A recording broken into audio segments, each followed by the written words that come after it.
If you didn't get to play the Diablo 4 beta but are familiar with the series and played a lot of Diablo 3, you might be wondering what are some of the aspects that make Diablo 4 better and different from the previous games. So let's take a look at 10. Number 1. Open world exploration. Diablo 4 is an open world game where you can run across the entire map without needing to teleport, while Diablo 3 had locations with loadings in between them. Sanctuary is now interconnected and you can freely explore it however you want. Number 2. Mounts. Since the world is bigger and you are free to travel around it in any way you want, it does need mounts to travel faster.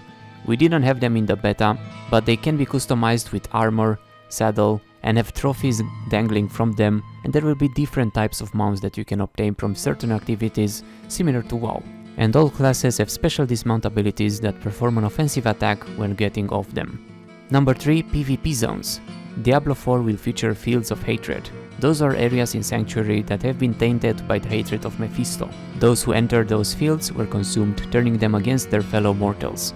The fields are found in the open world. Players can enter these areas at will, where they will be able to engage in PvP against other players. Players can collect shards of hatred in those zones from defeating enemy players as well as killing monsters in the area. Special vendors are also found in the fields where players can spend their shards. Number 4. No auction house. Diablo 3 released with quite a controversial auction house that even worked with real money for a while until it later on got removed, but Diablo 4 won't have an auction house at all, so you will need to get your loot for yourself. Number 5. Dynamic weather. Diablo 4 has dynamic weather with rain, snow and fog as well as day and night cycles. This will provide a new layer of immersion and make each area feel unique and different each time. Number 6. A darker atmosphere. Diablo 4 has a darker theme and art style compared to the more cartoony Diablo 3, with a more creepy storyline too and more realistic graphics.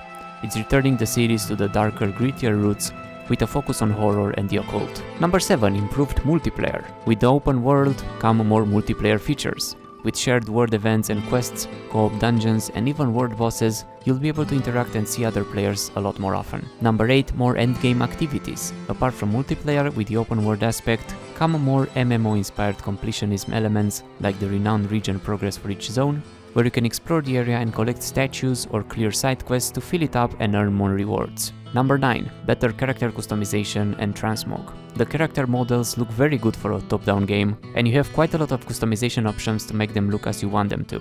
And the transmog system is improved too, being able to save a certain piece of armor to a slot, so you don't have to keep reapplying your transmog every time you change your gear, as well as being able to save transmog sets and pick colors without needing to use dyes to change them. And number 10. More character builds. With a larger skill tree and 100 levels and a lot of passive effects as well as the Paragon board that features both smaller nodes as well as more important ones that upgrade or change certain abilities, there should be a bigger variety of viable builds in the endgame and not just a few that were dictated by the tier set gear your character was using like in Diablo 3. And those are some of the biggest changes that Diablo 4 is doing. Let me know what you are most excited about and what else would you like to see in the future of the game. And thanks for watching.